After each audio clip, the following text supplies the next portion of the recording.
Ball Pit is a game that took me by surprise. I was on the eShop looking at some Switch 2 exclusive games, and every time this game popped up, it looked interesting.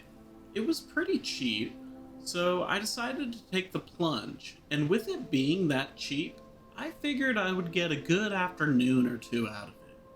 Well, here I am a couple months later. It's still in my weekly rotation for games.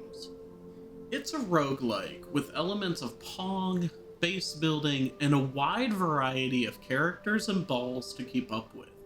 Here at The Forge, I review games based on 5 pillars: their fun factor, controls and gameplay, graphics, sound, and the replayability and stability. So let's get right into it and see if Ball Pit is worth the price of admission. Fun factor. Ball Pit is a game that rewards you for diving more and more into it. For my first run with the Knight and the Bleed Ball, I wanted to keep diving deep, seeing what's in store. Then, after your first run, you have a town to manage. It surprised me, and although there are things that could use refinement, I think the overall package here is a fun one.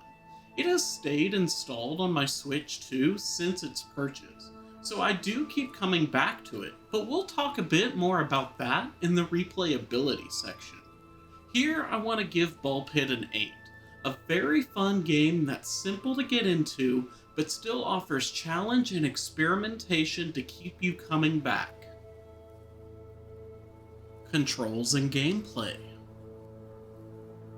The controls here are very simple. You guide the shots of the balls using your right stick, while moving with the left stick.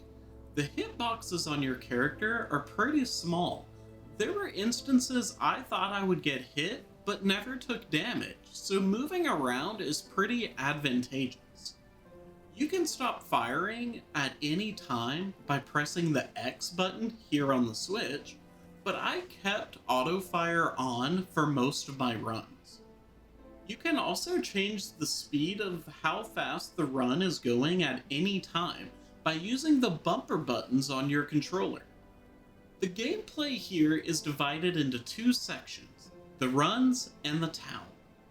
When going further into the pit, you can select your character, eventually unlocking a companion character, and the map. Maps further down the list are more difficult and will require you running earlier maps. For me personally, I didn't clear any of them on my first try except for the Sandy Desert map. Thanks, Poison Assassin. When you either clear the map by defeating the boss at the end or perishing to the Endless Onslaught, you return to your town. You can buy new plots of land, build new buildings, then unleash your characters to gather resources for more runs and bonuses. The buildings provide numerous bonuses, so make sure to build anything you can. One tip I have while building them, because you can move buildings around at any time for no cost, you should build them near the beginning where you set off your characters. And once enough characters boop them to build them, you can then move them in any actual order you want. But here for this section, I'm giving it a 9. The loop cycle is very fun and not boring at any point, and you can customize your town in any way. Graphics. The graphics here are a CRT style blend of pixel art that fits the game well. More importantly, they remain readable even when the screen is filled with effects. It's easy to tell when enemies are poisoned, burned, bleeding, or suffering from any of the other status effects, which becomes increasingly important as the runs get more chaotic. The mini-bosses are a particular highlight, as their sprites visibly change and crumble as they take damage over time, giving you a clear indication of how close they are to defeat. I'm giving Ball Pit a 7 out of 10 for graphics here. The visuals serve the gameplay well, communicate important information clearly, and look great when you take the time to appreciate them. However, they aren't pushing the envelope of indie pixel art anytime soon.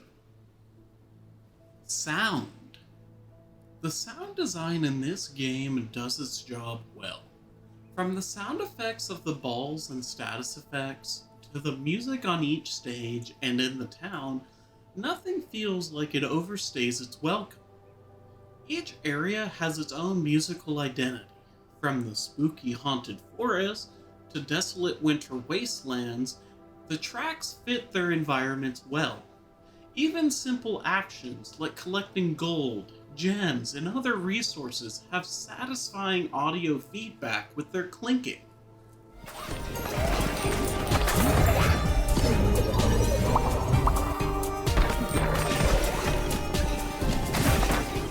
I'm giving Ball Pit a 7 out of 10 here.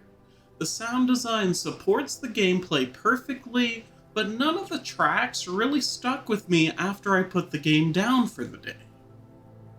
Replayability and stability. Replayability is one of the biggest reasons to play a roguelike game, and Ball Pit does a great job of keeping runs fresh.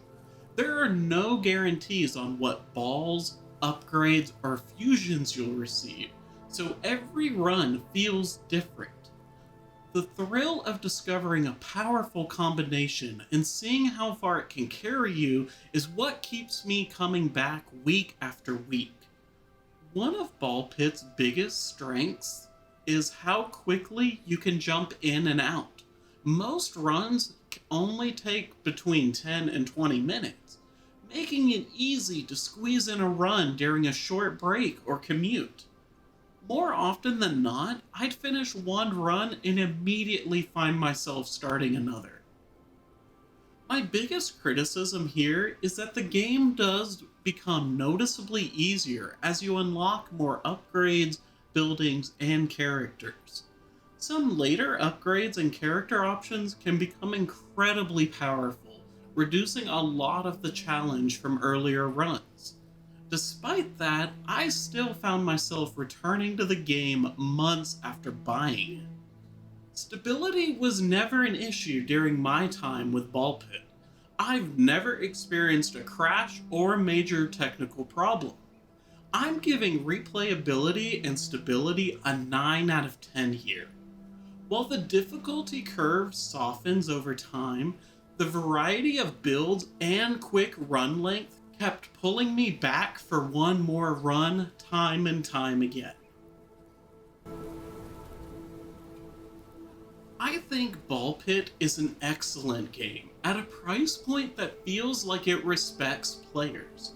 It doesn't try to do too much.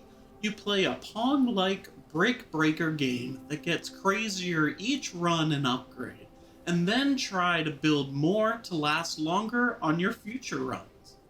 The Masterwork mark for Ball Pit is its short runs. Most roguelikes ask for an hour or more of your time before you feel like you've accomplished something, but Ball Pit can fit into a 10 to 20 minute break and still feel rewarding. More often than not, I'd sit down for one run and end up playing 3. So thanks everyone for watching. Don't forget to like the video if it helped you, and subscribe to the channel for more content like my Baldur's Gate 3 class guides coming out, or my Mass Effect class guides that are already finished. I'll see you next time here at the Forge.